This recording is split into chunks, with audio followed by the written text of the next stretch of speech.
We put traps on the moor to control predators, to help a whole manner of different species that thrive across the moor, that are vulnerable against certain ground predators. The predominant trap we use on the moor is a Dock 150.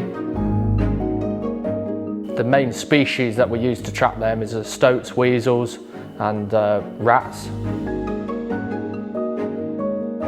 The busiest times of year is sort of between the months of about June, July. The reason why we trap stoats and weasels is because ground nesting birds are very vulnerable. Vulnerable for predation because of these certain species. It's worth mentioning that the stoats and weasels are by far from rare. Very tricky to catch, and we're trapping the main waterways up on the moors as they progress up onto the ground. If you come onto a new bit of ground, quite often you would start off by trapping around the outside of it. I would work it as like an outside line of a drive, then you'd have an inside line, but you'd predominantly, if you can, you'd use waterways. And as we all know, the uplands of Britain are normally very wet, so you're normally spoilt for choice.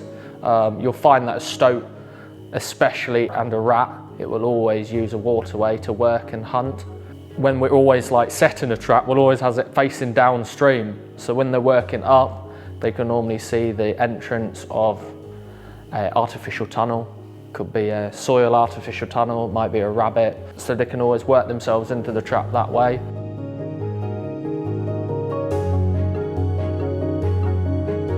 Predominantly we use like a stop-end tunnel, a baited stop-end tunnel, and we'll bait them with a bit of meat, let's say, or a standard hen egg or a pheasant egg if we can get some.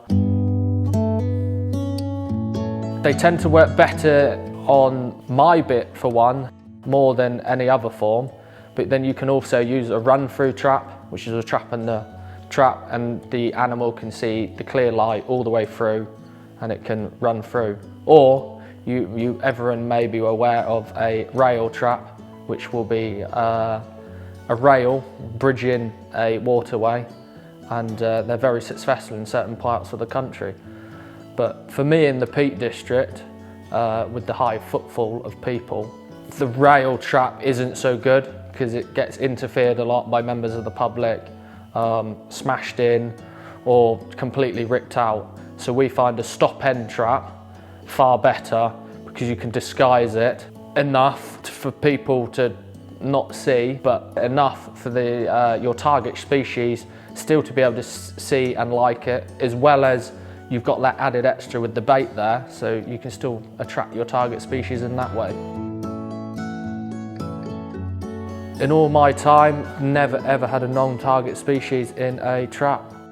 Always hearing in the news of people saying, well, the other organisations saying this is a common thing, but as far as when I've been on the moor, I've never had it myself. If you're ever up onto the moors and you come across a rail bridging a waterway and you wonder you're wondering what it is, but you think it's a rail trap, this is there to help a whole manner of other species, because at the end of the day, the whole country is a man-made country and every bit of it has been changed, so we need to look after what we've already got.